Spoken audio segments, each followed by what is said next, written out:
Hello student, आप सभी का स्वागत हमारे YouTube channel study with reading में। स्टूडेंट, आप सभी को बता दें कि मैंने भारत के विभिन्न राज्यों को अच्छे से एक्सप्लेन करा है, खुद अपने हाथों से फिगर बना के। आप एक बार वीडियो ज़रूर देखें, आज ही अपलोड किया है, तो प्लीज़ एक बार वॉच ज़रूर करें।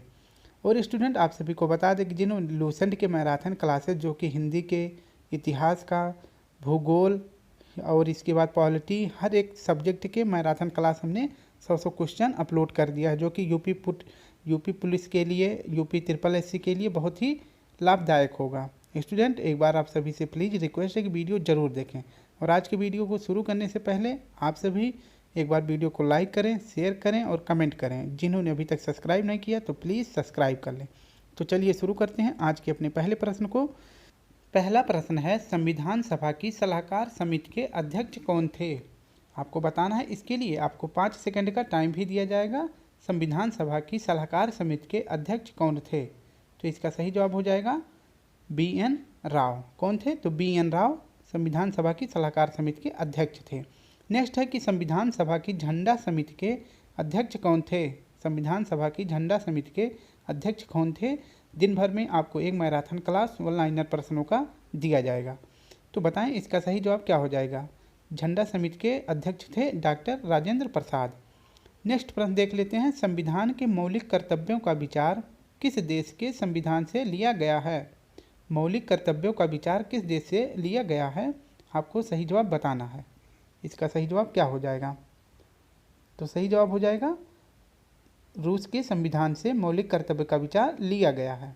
अब हम नेक्स्ट प्रश्न देख लेते हैं। प्रश्न 4 है, संविधान में राज्य के नीति निर्देशक तत्वों की संकल्पना किस देश के संविधान से लिया गया है? राज्य के नीति निर्देशक तत्वों की संकल्पना किस देश के संविधान से लिया गया है? तो सही जवाब हो जाएगा आयरलैंड के संविधान से DPSP लिया गया है। नेक्स्ट प्रश्न 5 है, भारतीय संविधान की प्रस्तावना में सम्मिलित स्वतंत्रता, समानता एवं बंधुत्व का सिद्धांत किस देश से लिया गया है? आपको बताना है कि स्वतंत्रता, समानता एवं बंधुत्व किस देश के संविधान से लिया गया है। तो सही जवाब हो जाएगा फ्रांस। नेक्स्ट प्रश्न देखते हैं। नेक्स्ट प्रश्न है 6, भारत में न्यायिक पुनरावलोकन की संकल्पना किस देश के संविधान से ली गई है? न्यायिक पुनरावलोकन की संकल्पना किस देश के संविधान से ली गई है? तो सही जवाब हो जाएगा USA, यानी कि अमेरिका के संविधान से न्यायिक पुनरावलोकन की संकल्पना ली गई है। नेक्स्ट प्रश्न है, भारतीय संविधान में संवैधानिक संशोधन का प्रावधान किस देश से लिया गया है?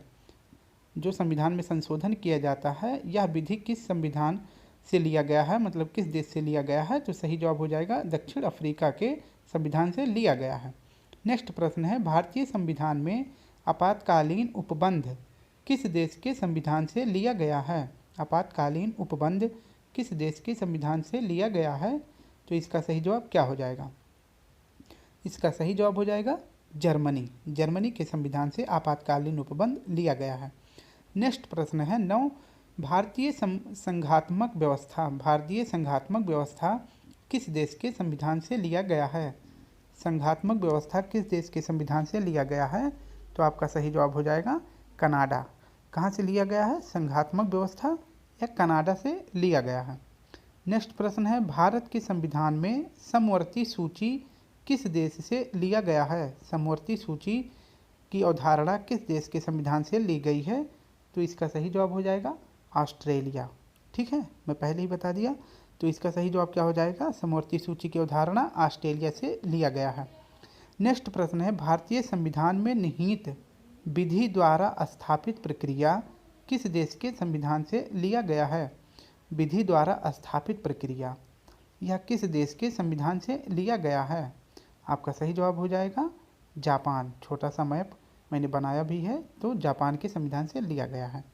नेक्स्ट प्रश्न है, संविधान की प्रस्तावना में सामाजिक, आर्थिक एवं राजनीतिक न्याय का दर्शन, न्याय का आदर्श का प्रावधान किस देश से लिया गया है? प्रस्तावना में सामाजिक, आर्थिक एवं राजनीतिक न्याय का आदर्श का प्रस्तावना रूस से लिया गया है। प्रश्न 13 है, भारतीय संविधान में संसदीय विशेषाधिकार की संकल्पना किस देश के संविधान से लिया गया है? भारतीय संविधान में संसदीय विशेषाधिकार की संकल्पना किस देश के संविधान से लिया गया है? तो संसदीय विशेषाधिकार कहाँ से लिया गया है? ब्रिटेन से। नेक्स्ट प्रश्न है, संविधान का कौन सा भाग भारत को एक धर्मनिरपेक्ष राज्य के रूप में वर्णित करता है? संविधान का कौन सा भाग भारत को एक धर्मनिरपेक्ष राज्य के रूप में वर्णित करता है? तो सही जवाब हो जाएगा संविधान की प्रस्तावना।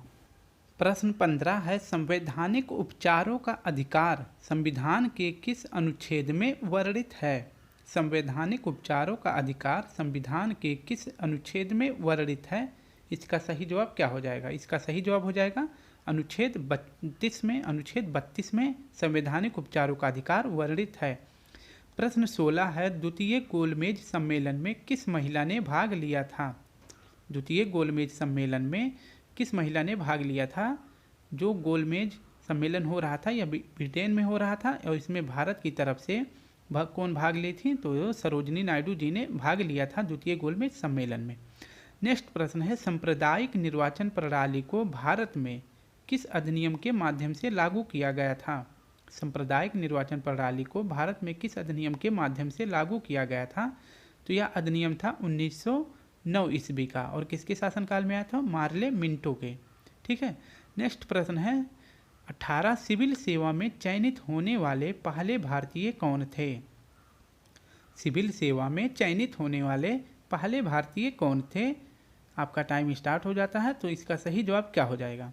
सिविल सेवा में चयनित होने वाले पहले भारतीय थे सत्येंद्रनाथ टैगोर। याद रखना। नेक्स्ट प्रश्न है 19, सिविल सेवा का जनक किसे माना जाता है? सिविल सेवा का जनक किसे माना जाता है? आपका टाइम स्टार्ट होता है। तो इसका सही जवाब क्या हो जाएगा? सिविल सेवा का जनक लॉर्ड कॉर्नवालिस को माना जाता है। ठीक है, प्रश्न याद रखना। नेक्स्ट प्रश्न है 20, महात्मा गांधी ने सविनय अवज्ञा की प्रेरणा किससे ली थी? महात्मा गांधी ने सविनय अवज्ञा की प्रेरणा किससे ली थी? इसका सही जवाब क्या हो जाएगा? तो इसका सही जवाब क्या हो जाएगा? आप लोग बताएं। इसका सही जवाब हो जाएगा हेनरी डेविड थोरियो के लेखों से। ठीक है। नेक्स्ट प्रश्न है, चटगांव शस्त्रागार लूट में कौन शामिल नहीं था? प्रश्न 21 है, चटगांव शस्त्रागार लूट में कौन शामिल नहीं था? आपके ऑप्शन नहीं है, वन लाइनर क्वेश्चन है तो आपका टाइम स्टार्ट हो जाता है। इसका सही जवाब हो जाएगा दिनेश गुप्ता जो हैं चटगांव शस्त्रागार लूट में शामिल नहीं थे। प्रश्न 22 है, किसके शासनकाल में भारत में विश्वविद्यालय की स्थापना की गई थी? किसके शासनकाल में भारत में विश्वविद्यालय की स्थापना की गई थी? यानी कि कौन गवर्नर जनरल थे? तो उस समय पे अंग्रेजी गवर्नर थे लॉर्ड कैनिंग। याद रखना। नेक्स्ट प्रश्न देख लेते हैं। नेक्स्ट प्रश्न है 23, विलय नीति के तहत विलय होने वाला पहला रियासत कौन था? भारत में जो है विलय नीति के तहत विलय होने वाला पहला रियासत कौन था? इसका सही जवाब आपको बताना है। तो इसका सही जवाब हो जाएगा सतारा। सतारा जो है विलय नीति के तहत विलय होने वाला पहला रियासत था। प्रश्न 24 है, किस राष्ट्रीय नेता ने अंडमान सेकुलर जेलों की दीवारों पर भारत का इतिहास लिखा था? किस राष्ट्रीय नेता ने अंडमान सेकुलर जेलों की दीवारों पर भारत का इतिहास लिखा था? तो इसका सही जवाब हो जाएगा वीर सावरकर ने। ठीक है। नेक्स्ट प्रश्न देखते हैं, अपने प्रारंभिक जीवन में मोहम्मद अली जिन्ना थे। अपने प्रारंभिक जीवन में मोहम्मद अली जिन्ना किसके समर्थक थे? ये आपको बताना है, हिंदू के या मुस्लिम के? तो इसका सही जवाब हो जाएगा ये हिंदू मुस्लिम एकता के समर्थक थे। ठीक है। नेक्स्ट प्रश्न है, हेपेटाइटिस, अब आपका साइंस का क्वेश्चन स्टार्ट हो जाता है। हेपेटाइटिस मानव शरीर के किस अंग को प्रभावित करता है? हेपेटाइटिस मानव शरीर के किस अंग को प्रभावित करता है? तो इसका सही जवाब हो जाएगा लीवर, यानी कि यकृत को प्रभावित करता है। प्रश्न 27 देख लेते हैं। प्रश्न 27 है, किसके संश्लेषण में विटामिन के की विशिष्ट भूमिका होती है? किसके संश्लेषण में विटामिन के की विशिष्ट भूमिका होती है? इसका सही जवाब क्या हो जाएगा?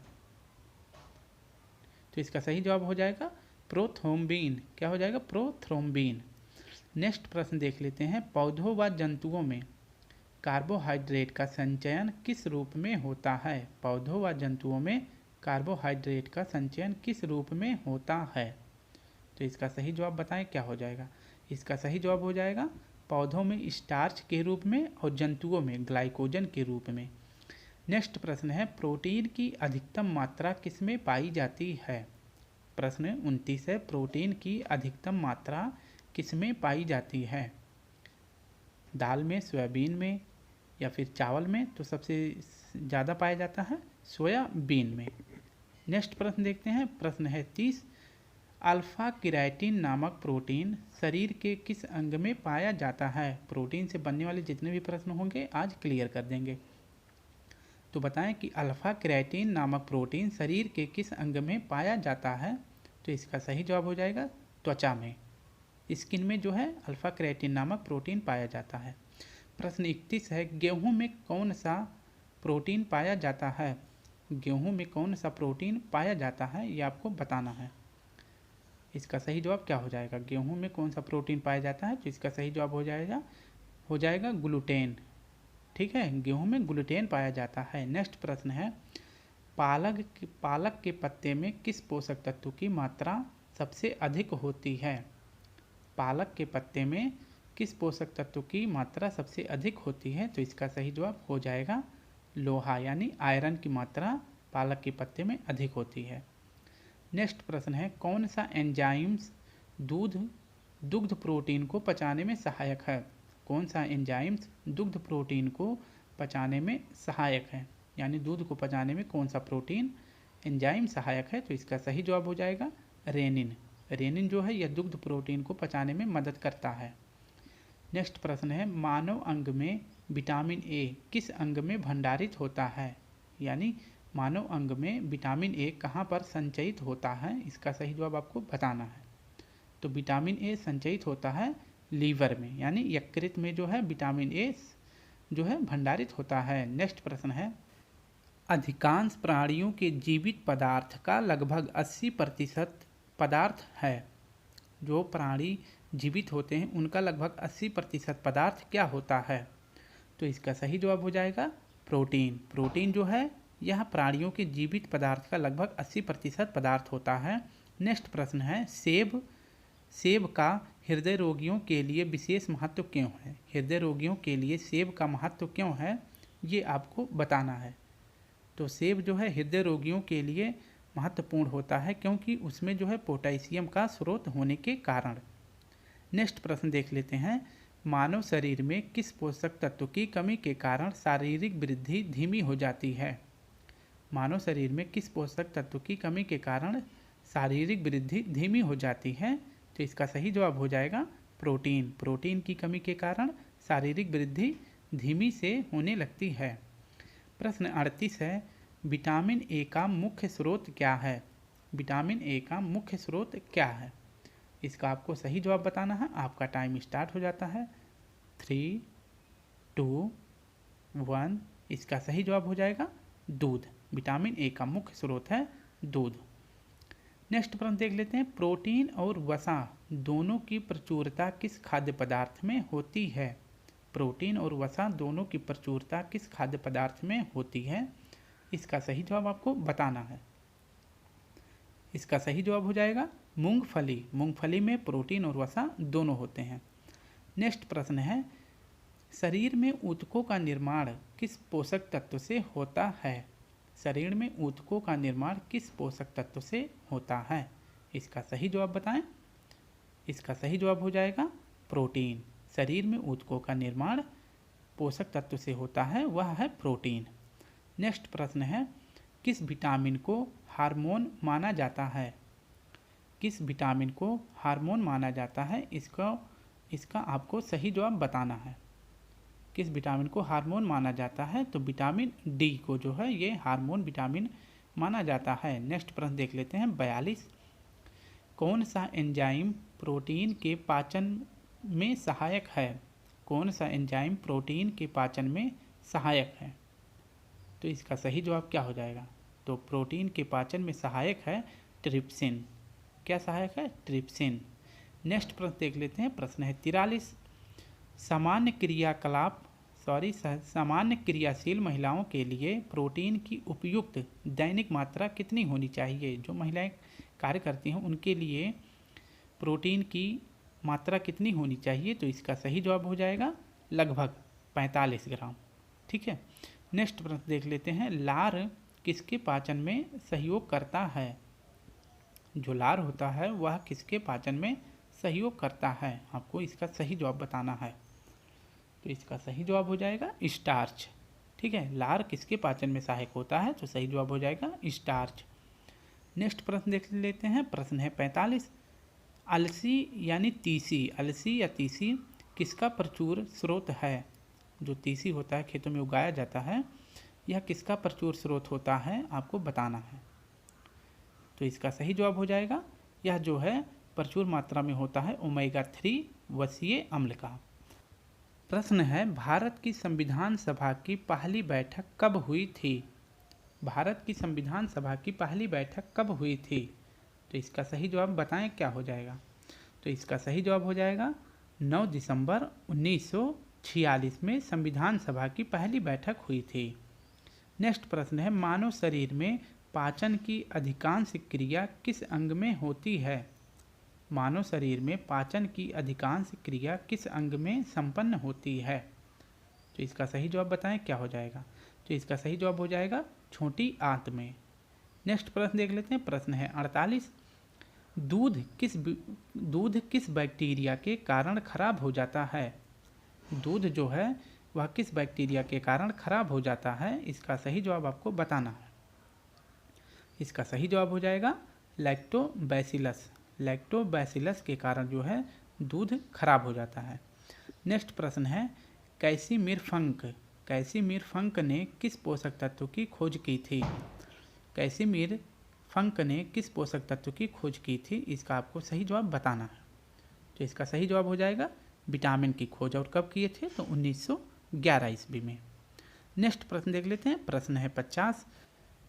विटामिन B12 का रासायनिक नाम क्या है। आपको बताना है कि विटामिन B12 का रासायनिक नाम क्या है। इसका सही जवाब क्या हो जाएगा। आपका टाइम स्टार्ट है, आपको सही जवाब बताना है। विटामिन B12 का रासायनिक नाम हो जाएगा साइनोकोबाल्बिन।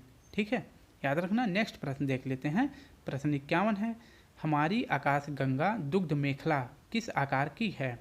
अब ज्योग्राफी से क्वेश्चन स्टार्ट हो गया है। आपको बताना है कि हमारी आकाशगंगा दुग्ध मेखला किस आकार की है। तो इसका सही जवाब हो जाएगा सर्पिलाकार यानी कि स्पाइरल। नेक्स्ट प्रश्न देख लेते हैं। प्रश्न है 52। आधुनिक खगोलशास्त्र का जनक किसे कहते हैं। आधुनिक खगोलशास्त्र का जनक किसे कहते हैं, इसका सही जवाब बताएं क्या हो जाएगा। इनकी थ्योरी थी हेलियोसेंट्रिक, जिसके कारण इन्हें जो है मृत्यु दंड भी दिया गया था। तो ये सही हो जाएगा। आधुनिक खगोलशास्त्र के जनक हैं कॉपरनिकस। पृथ्वी गोलाकार है, यह सर्वप्रथम किसने कहा था। प्रश्न 53 है, पृथ्वी गोलाकार है, यह सर्वप्रथम किसने बताया था।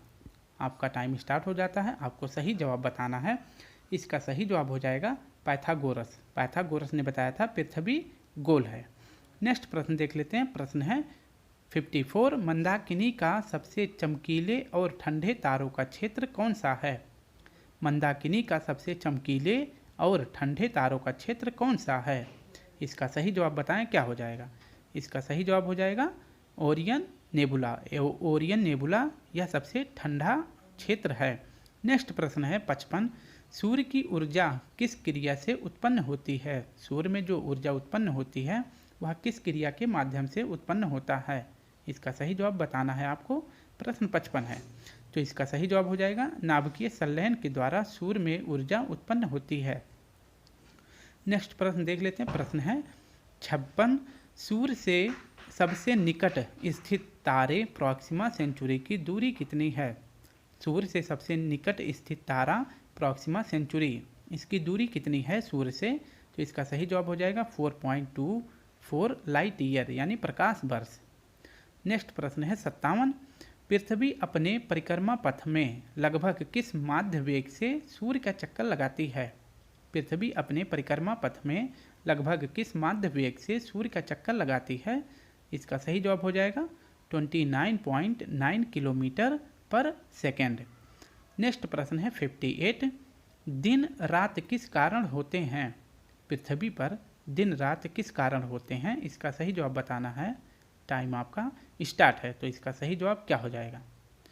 दिन और रात होने का क्या कारण है, इसका सही जवाब हो जाएगा पृथ्वी के अपने अक्ष पर घूर्णन के कारण दिन रात होता है। नेक्स्ट प्रश्न है 59। वह अप्रकाशहीन पिंड जो सूर्य के प्रकाश से प्रकाशित होते हैं क्या कहलाते हैं? वह अप्रकाशहीन पिंड जो सूर्य के प्रकाश से प्रकाशित होते हैं उसे क्या कहते हैं? वह ग्रह कहलाते हैं। नेक्स्ट प्रश्न देख लेते हैं। प्रश्न है 60। पृथ्वी किन ग्रहों के मध्य स्थित है? आपको बताना है कि वह कौन से खगोलीय पिंड है जिनके बीच पृथ्वी स्थित है। तो इसका सही जवाब हो जाएगा शुक्र और मंगल। शुक्र और मंगल ग्रहों के बीच जो है पृथ्वी स्थित है, याद रखना। नेक्स्ट प्रश्न देख लेते हैं। प्रश्न है 61। भारत के कितने पश्चिमी राज्य अरब सागर से सीमा बनाते हैं? यानी कि हिंद महासागर जो पश्चिमी सागर है भारत का, उससे भारत के कितने राज्य सीमा बनाते हैं? तो इसका सही जवाब हो जाएगा 5 राज्य जो है ये पश्चिमी सीमा बनाते हैं अरब सागर से। नेक्स्ट प्रश्न है भारत का माध्य टाइम कितने राज्यों से गुजरता है? जो ग्रीनविच मीन टाइम से भारत का समय लिया गया है और जो 82.5 मिडिल भारत के में स्थित है वह कितने राज्यों से होकर गुजरता है? तो सही जवाब हो जाएगा 5 राज्यों से गुजरता है। नेक्स्ट प्रश्न है लद्दाख और जम्मू कश्मीर को केंद्र शासित प्रदेश कब बनाया गया है? लद्दाख और जम्मू कश्मीर पहले राज्य थे लेकिन उन्हें जो है केंद्र शासित प्रदेश कब बनाया गया था, इसका सही जवाब आपको बताना है। तो इसका सही जवाब हो जाएगा 31 अक्टूबर 2019 को। नेक्स्ट प्रश्न है कौन सा भारतीय राज्य जो बांग्लादेश से तीनों ओर से घिरा हुआ है? कौन सा भारतीय राज्य है जो बांग्लादेश से तीनों ओर से घिरा हुआ है, इसका आपको सही जवाब बताना है। यह नॉर्थ ईस्ट का एक राज्य है जिसका नाम है त्रिपुरा। त्रिपुरा बांग्लादेश से घिरा हुआ है तीनों ओर से। नेक्स्ट प्रश्न है नागालैंड राज्य की स्थापना कब हुई थी? नागालैंड राज्य की स्थापना कब हुई थी, इसका सही जवाब बताएं क्या हो जाएगा? तो इसका सही जवाब हो जाएगा 1 दिसंबर 1963 को। ठीक है, याद रखना 1 दिसंबर 1963 को नागालैंड की स्थापना हुई थी। नेक्स्ट प्रश्न है मालदीव और मिनीकॉय के बीच कितना डिग्री चैनल स्थित है? मालदीव और मिनीकॉय के बीच कितना डिग्री चैनल स्थित है? तो इसका सही जवाब बताएं क्या हो जाएगा? इसका सही जवाब हो जाएगा 8 डिग्री चैनल मालदीव और मिनीकॉय के बीच स्थित है। नेक्स्ट प्रश्न है 67। भारत के किस राज्य में सबसे पहले सूर्य निकलता है? भारत का सबसे पूर्वी राज्य जो होगा उसमें सबसे पहले सूर्य निकलता है। अगर आपको पता है तो इसका जवाब दे देंगे। तो इसका सही जवाब हो जाएगा अरुणाचल प्रदेश में। नेक्स्ट प्रश्न है 68। भारत के मुख्य भूमि का दक्षिणतम बिंदु कौन सा है? मुख्य भूमि का कौन सा दक्षिणतम बिंदु है? और हम आपको बता दें इसका सही जवाब क्या हो जाएगा। यह तमिलनाडु में स्थित है। वह कौन सा स्थान है? तो सही जवाब हो जाएगा कन्याकुमारी। भारत की मुख्य भूमि का दक्षिणी बिंदु है कन्याकुमारी। नेक्स्ट प्रश्न है 69 और आज का सेकंड लास्ट है। भारत का सबसे बड़ा और सबसे छोटा राज्य कौन सा है? भारत का सबसे बड़ा राज्य और सबसे छोटा राज्य कौन सा है? तो इसका सही जवाब हो जाएगा सबसे बड़ा राज्य है राजस्थान और सबसे छोटा है गोवा। आज का लास्ट प्रश्न है स्टूडेंट, दादरा एवं नागर हवेली और दमन दीव का विलय कब किया गया था? दादरा एवं नागर हवेली और दमन दीव का विलय कब किया गया था? पहले ये दोनों अलग अलग थे लेकिन इनका विलय कब किया गया? तो सही जवाब हो जाएगा 26 जनवरी 1920 को। तो स्टूडेंट आपने देखा हमने 70 क्वेश्चन जो है 25 मिनट के अंदर कंप्लीट कर लिया है। अगर आपको ऐसे ही वीडियो चाहिए तो प्लीज़ जिन्होंने अभी तक चैनल को सब्सक्राइब नहीं करा तो प्लीज़ चैनल को सब्सक्राइब कर लें। एक लाइक, एक शेयर और एक प्यारा सा कमेंट जरूर किया करें। तो कल फिर मिलते हैं एक नए टॉपिक के साथ। और आप सभी को बता दें जिन्होंने आज के भारत के राज्यों का वीडियो नहीं देखा तो प्लीज़ जाकर वीडियो देख लें। तो कल फिर मिलते हैं। जय हिंद, जय भारत।